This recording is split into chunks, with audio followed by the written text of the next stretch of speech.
नमस्कार मित्रों, हमारे YouTube चैनल पर आपका हार्दिक स्वागत है। देखिए मित्रों, आज हम रीट 2017 में भारतीय संविधान व राज्य व्यवस्था के आए हुए प्रश्नों की व्याख्या सहित चर्चा करेंगे। इससे पहले हमने आरटेट 2011, आरटेट 2012 और रीट 2015 में आए हुए प्रश्नों की चर्चा की थी। आज हम लेंगे रीट 2017 के प्रश्न। तो पहला प्रश्न दे रखा है, भारत के संविधान की प्रस्तावना में उल्लेखित हम भारत के लोग से क्या तात्पर्य है। देखिए मित्रों, हम भारत के लोग शब्दावली जो है भारतीय संविधान की प्रस्तावना में यूएसए से ली गई है, संयुक्त राज्य अमेरिका के संविधान से ली गई है। तो एक तो आपसे ये भी प्रश्न पूछा जा सकता है कि हम भारत के लोग प्रस्तावना में शब्दावली कहाँ से ली गई है, यूएसए से ली गई है। अब बड़े तौर पर देखें तो इसके अर्थ क्या है, हम भारत के लोग।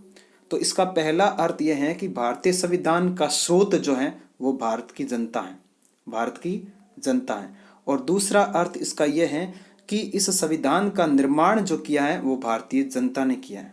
किसने किया है? भारतीय जनता ने। हम भारत के लोग, इसका तात्पर्य यही है कि हम भारत के लोग मिलकर जो है इस संविधान को अंगीकृत, अधिनियमित और आत्मार्पित करते हैं।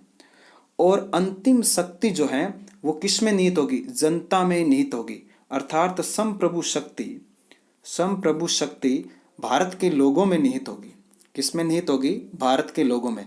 तो हम भारत के लोग से तात्पर्य यहाँ पर यह है कि भारतीय संविधान का स्रोत भारतीय जनता है।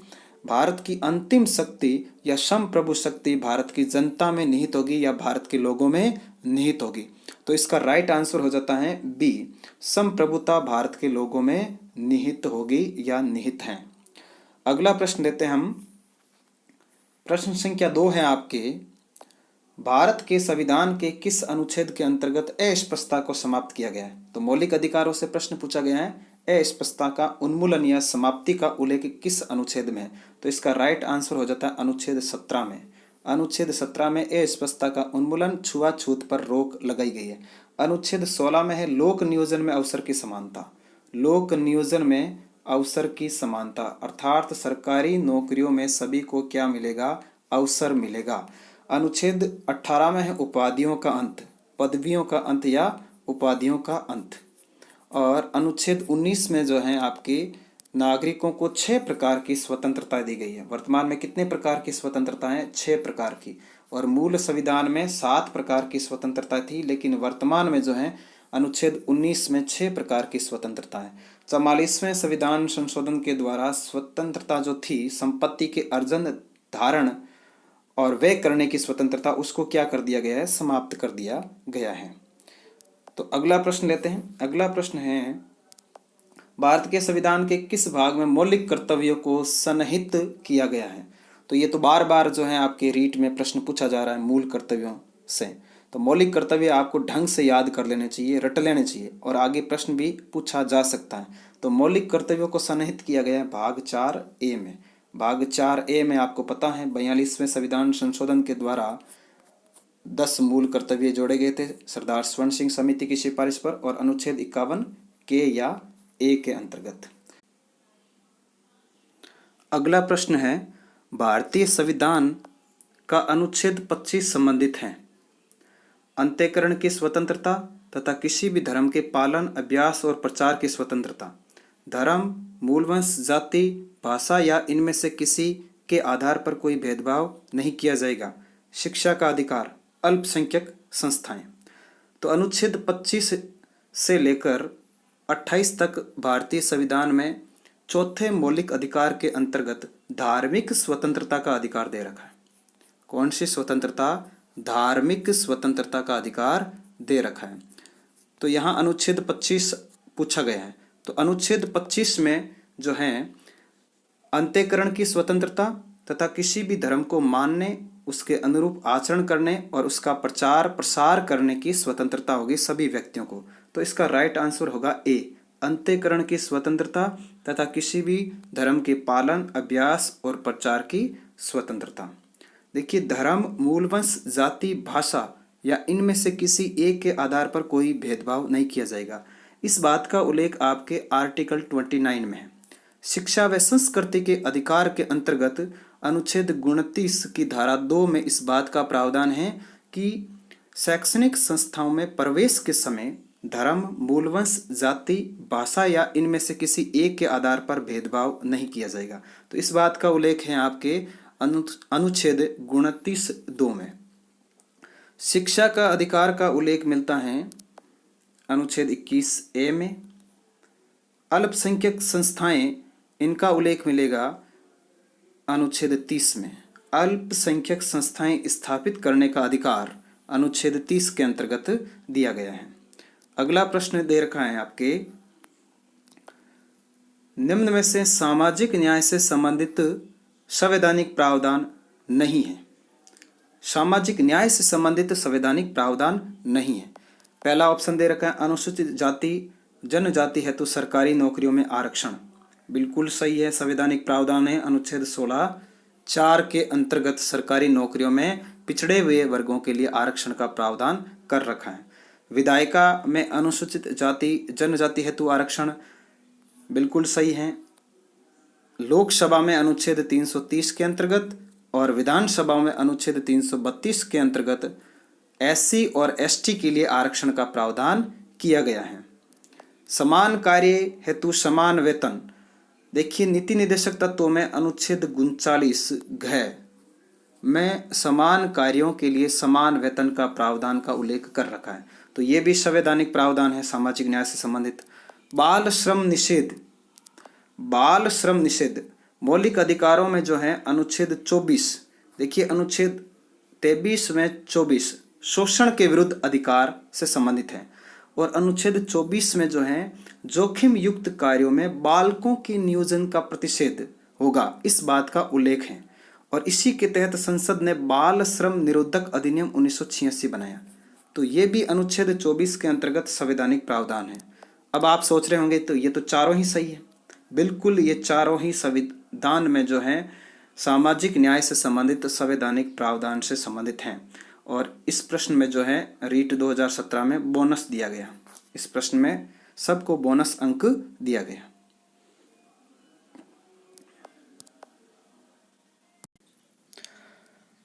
अगला प्रश्न है, लोकसभा की कार्रवाई के संचालन के लिए आवश्यक गण पूर्ति हैं। कुल सदस्य संख्या का 1/4वां भाग, कुल सदस्य संख्या का 2/3वां भाग, कुल सदस्य संख्या का 1/3वां भाग और कुल सदस्य संख्या का 1/10वां भाग। देखिए लोकसभा की कार्रवाई के संचालन के लिए या लोकसभा की बैठक के लिए आवश्यक गणपूर्ति जो न्यूनतम है वो होनी चाहिए लोकसभा की कुल सदस्य संख्या का 1/10वां भाग, 1/10वां भाग। इसी प्रकार राज्यसभा की कार्रवाई के लिए भी न्यूनतम गणपूर्ति जो है राज्यसभा की कुल सदस्य संख्या का 1/10वां भाग होनी चाहिए। इस प्रकार देखें तो लोकसभा की जो सीटें वर्तमान में है वो 545 हैं। तो आवश्यक गणपूर्ति के लिए कितने सदस्य होने चाहिए? 55 होने चाहिए। और राज्यसभा की जो सीटें हैं वर्तमान में 245 हैं, तो आवश्यक गणपूर्ति कितनी होनी चाहिए? 25 होनी चाहिए। तो इसका राइट आंसर हो जाता है आपके डी, कुल सदस्य संख्या का 1/10वां भाग। बहुत ही इंपॉर्टेंट प्रश्न है, पूछा जा सकता है। ये प्रश्न आपके सेकंड ग्रेड में भी पूछा गया है और रेट में भी पूछ लिया गया है। तो कुल सदस्य संख्या का 1/10वां भाग इसका राइट आंसर हो जाता है। देखिए आपको ऐसा भी पूछा जा सकता है कि किसी राज्य की विधानसभा की बैठक के लिए या कार्रवाई के संचालन के लिए आवश्यक गणपूर्ति कितनी होनी चाहिए? तो विधानसभा के लिए भी 1/10 या 1/10वां भाग तथा न्यूनतम अगर पूछे तो 10 सदस्य। विधानसभा के लिए न्यूनतम कितने होने चाहिए? 10 सदस्यों का प्रावधान है। अगर ज़्यादा संख्या है विधानसभा में, मान लीजिए 100 सीटें हैं विधानसभा में, तो उसके लिए आवश्यक गणपूर्ति कितनी होनी चाहिए? 10 होनी चाहिए। अगर किसी विधानसभा में जैसे सिक्किम में 32 ही है, तो वहाँ आवश्यक गणपूर्ति ऐसा नहीं कि 1/10 करेंगे तो लगभग 4 ही होता है, 4 सदस्य नहीं होंगे। वहाँ फिर कितनी होनी चाहिए? 10 सदस्य होने चाहिए। तो विधानसभाओं की बैठक के लिए भी न्यूनतम का प्रावधान साथ में 1/10 के साथ में 10 भी दे रखा है। ये भी आपको ध्यान में रखना है। इसी प्रकार देखें तो विधान परिषद होती है। जिन राज्यों में विधान परिषद है उन राज्यों में भी विधान परिषद की बैठक के लिए गणपूर्ति 1/10वां भाग या न्यूनतम 10 सदस्य होने चाहिए। चलिए अगला प्रश्न लेते हैं। अगला प्रश्न है, भारत के संविधान के कौन से अनुच्छेद में एक मंत्री परिषद का प्रावधान है जो कि राष्ट्रपति को उसके कार्यों के निर्वहन में सहायता प्रदान करेगा? तो एक मंत्री परिषद का प्रावधान किस अनुच्छेद में है? तो इसका राइट आंसर होगा अनुच्छेद 74। अनुच्छेद 74 में केंद्रीय मंत्री परिषद का उल्लेख है। अनुच्छेद 74 में इस बात का उल्लेख है कि केंद्र में एक मंत्री परिषद होगी। किसकी सहायता के लिए? राष्ट्रपति की सहायता के लिए। और उसका प्रधान कौन होगा? प्रधानमंत्री होगा। प्रधानमंत्री होगा। अनुच्छेद 78 में प्रधानमंत्री के कर्तव्यों का उल्लेख है। प्रधानमंत्री के कर्तव्यों का उल्लेख कहाँ है? अनुच्छेद 78 में। अनुच्छेद 78 में इसी बात का उल्लेख और भी है कि राष्ट्रपति व मंत्री परिषद के बीच में, राष्ट्रपति व मंत्री परिषद के मध्य प्रधानमंत्री एक कड़ी का कार्य करेगा। इस बात का उल्लेख भी अनुच्छेद 78 में है। अनुच्छेद 79 जो है, आर्टिकल 79, इसमें संसद के गठन का उल्लेख है, संसद का प्रावधान। और संसद किससे मिलकर बनी होगी? राष्ट्रपति, राज्यसभा और लोकसभा। तो इस प्रकार देखें तो संसद के जो हैं 3 अंग होते हैं। कितने अंग? 3 अंग। राष्ट्रपति, राज्यसभा में लोकसभा। अनुच्छेद 80 में राज्यसभा के गठन का उल्लेख है। राज्यसभा के गठन का उल्लेख अनुच्छेद 80 में है। अगला प्रश्न है, राज्य चुनाव आयुक्त को कौन नियुक्त करता है? देखिए, ये प्रश्न आपके पूछा गया है पंचायती राज व नगरीय संस्थाओं से। पंचायती राज व नगरीय संस्थाओं से ये प्रश्न पूछा गया जो रीट के सिलेबस में दे रखा है। तो सीधे सीधे हम कह सकते हैं कि राज्य चुनाव आयुक्त से संबंधित प्रश्न भी आपके पूछे जा सकते हैं। आगे हो सकता है राज्य वित्त आयोग से संबंधित प्रश्न पूछ ले। आप सोच रहे होंगे कि रीट के सिलेबस में हमारे राज्य निर्वाचन आयोग और राज्य वित्त आयोग है ही नहीं, लेकिन आपके सिलेबस में दे रखा है पंचायती राज संस्थाएं और नगरीय संस्थाएं। इस कारण से राज्य चुनाव आयुक्त या राज्य निर्वाचन आयोग और राज्य वित्त आयोग से संबंधित आपके प्रश्न रीट में पूछे जा सकते हैं। तो देखिए, प्रश्न में पूछा गया है कि राज्य चुनाव आयुक्त को कौन नियुक्त करता है? भारत के मुख्य निर्वाचन आयुक्त, भारत के राष्ट्रपति, संबंधित राज्य का राज्यपाल, राज्य की विधानसभा। तो इसका राइट आंसर हो जाता है संबंधित राज्य का राज्यपाल। संबंधित राज्य के राज्यपाल के द्वारा राज्य चुनाव आयुक्त की नियुक्ति की जाती है 5 वर्ष के लिए। कितने वर्ष के लिए? 5 वर्ष के लिए, या 65 वर्ष की आयु तक। 5 वर्ष या 65 वर्ष की आयु तक इसका कार्यकाल होता है। देखिए मित्रों, आपके जो हैं भाग 9, संविधान के भाग 9 और 9A 2 भाग हैं। इस भाग को जोड़ा गया 73वें संविधान संशोधन के द्वारा और इस भाग को जोड़ा गया 74वें संविधान संशोधन के द्वारा।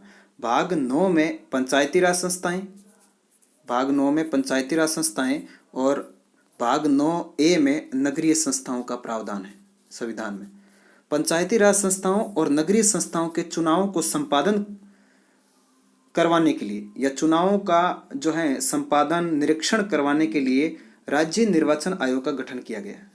राज्य निर्वाचन आयोग, इसका गठन किया गया है और इसका गठन संविधान के अनुच्छेद 243 के पंचायती राज संस्थाओं के लिए और 243 ZA नगरीय संस्थाओं के चुनाव का संपादन करने के लिए राज्य निर्वाचन आयोग का गठन का प्रावधान किया गया है। तो अनुच्छेद 243 के अंतर्गत पंचायती राज संस्थाओं के चुनाव संपादन करवाने के लिए राज्य निर्वाचन आयोग और अनुच्छेद 243 ZA के अंतर्गत नगरीय संस्थाओं के चुनाव का संपादन करवाने के लिए राज्य चुनाव आयोग का गठन किया गया है। और जो राजस्थान में जो राज्य चुनाव आयोग है उसकी स्थापना की गई थी जुलाई 1994 जयपुर में, और ये 1 सदस्य है। और वर्तमान में जो है प्रेम सिंह मेरा राज्य निर्वाचन आयुक्त हैं या राज्य चुनाव आयुक्त हैं। प्रथम राजस्थान के राज्य चुनाव आयुक्त बने थे अमर सिंह राठौड़। कौन बने थे? अमर सिंह राठौड़। चलिए, ये हैं आपके राज्य चुनाव आयुक्त से संबंधित प्रश्न। अगला प्रश्न लेते हैं। अगला प्रश्न है, भारत के सर्वोच्च न्यायालय के संबंध में निम्न में से कौन सा कथन सही नहीं है? भारत के सर्वोच्च न्यायालय के संबंध में निम्न में से कौन सा कथन सही नहीं है? संविधान की व्याख्या से संबंधित किसी मामले पर राष्ट्रपति सर्वोच्च न्यायालय से परामर्श मांग सकता है। बिल्कुल मांग सकता है राष्ट्रपति। संविधान की व्याख्या से संबंधित कोई भी मामला है तो राष्ट्रपति सर्वोच्च न्यायालय से परामर्श मांग सकता है अनुच्छेद 143 के अंतर्गत। राष्ट्रपति द्वारा मांगे जाने पर सर्वोच्च न्यायालय उन्हें परामर्श देने हेतु बाध्य है। बाध्य नहीं है मित्रों, ये गलत हो जाता, तो ये कथन सही नहीं है। तो अपना राइट आंसर हो जाता है इसका बी। राष्ट्रपति द्वारा मांगे जाने पर सर्वोच्च न्यायालय उन्हें परामर्श देने हेतु बाध्य नहीं है। देखिए मित्रों, अनुच्छेद 143 में सर्वोच्च न्यायालय की परामर्शदात्री अधिकारिता का उल्लेख है, जिसके अंतर्गत इस बात का उल्लेख है कि राष्ट्रपति सर्वोच्च न्यायालय से परामर्श मांग सकता है संविधान की व्याख्या से संबंधित विषयों पर। सर्वोच्च न्यायालय राष्ट्रपति को परामर्श दे सकता है, लेकिन सर्वोच्च न्यायालय राष्ट्रपति को परामर्श देने के लिए बाध्य नहीं है तथा राष्ट्रपति भी सर्वोच्च न्यायालय का परामर्श मानने हेतु बाध्य नहीं है। लेकिन संविधान लागू होने से पहले कि किसी कानून पर राष्ट्रपति सर्वोच्च न्यायालय से परामर्श मांगता है तो सर्वोच्च न्यायालय परामर्श देने हेतु बाध्य है और राष्ट्रपति भी उस परामर्श को मानने के लिए बाध्य है अगर संविधान के लागू होने से पहले के कोई कानून से संबंधित परामर्श मांगा गया। लेकिन संविधान लागू होने के बाद संविधान की व्याख्या से संबंधित कोई परामर्श राष्ट्रपति के द्वारा मांगा गया है तो सर्वोच्च न्यायालय उस परामर्श को देने हेतु बाध्य नहीं है और राष्ट्रपति भी मानने के लिए बाध्य नहीं है। ये बात आपको ध्यान में रखनी है। तो इसका राइट आंसर आपके हो जाता है बी।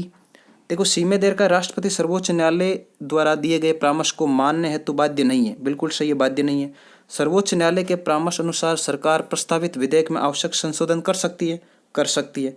तो ये तीन कथन तो सही है, ए सही है, सी सही है और डी सही है, लेकिन बी क्या है? गलत। तो हमारा राइट आंसर क्या हो जाता है? बी हो जाता है इसका, बी। चलिए नेक्स्ट प्रश्न लेते हैं। अगला प्रश्न है, भारत के राष्ट्रपति के चुनाव के निर्वाचक मंडल में शामिल है। देखिए, ये प्रश्न भी आपके रीट भर्ती परीक्षा में बार बार पूछा जा रहा है। 2011 में राष्ट्रपति के निर्वाचक मंडल से संबंधित प्रश्न पूछ लिया, 2012 में भी पूछ लिया और फिर 2017 में पूछ लिया। तो 3 शिक्षक पात्रता परीक्षा में ये प्रश्न पूछा गया है। तो अगली बार भी पूरी संभावना बन सकती है। देखो, ये तो कई एग्जामों में प्रश्न पूछा गया है, राष्ट्रपति का निर्वाचक मंडल। तो ये तो हमें रट लेना चाहिए, याद कर लेना चाहिए पूरी तरह। राष्ट्रपति का निर्वाचक मंडल आर्टिकल जो है 54 में इसका उल्लेख है और आयरलैंड के संविधान से राष्ट्रपति का निर्वाचक मंडल लिया गया है। तो यहाँ 4 ऑप्शन दे रखे हैं। पहला है, केवल लोकसभा के निर्वाचित सदस्य राष्ट्रपति के निर्वाचक मंडल में शामिल हैं। तो हालांकि लोकसभा के निर्वाचित सदस्य राष्ट्रपति के निर्वाचक मंडल में शामिल है, लेकिन यहाँ केवल लिखा है तो ये पूरी तरह सही नहीं है। लोकसभा के सभी सदस्य गलत हैं, सभी सदस्य नहीं, केवल निर्वाचित सदस्य भाग लेते हैं, मनोनीत भाग नहीं लेते हैं। भारत की संसद तथा राज्यों की विधानसभाओं के केवल निर्वाचित सदस्य, ये सही है। भारत की संसद तथा राज्यों की विधानसभाओं के केवल निर्वाचित सदस्य ही राष्ट्रपति के निर्वाचक मंडल में शामिल होते हैं, लेकिन यह भी अधूरा है, पूरी तरह सही नहीं है।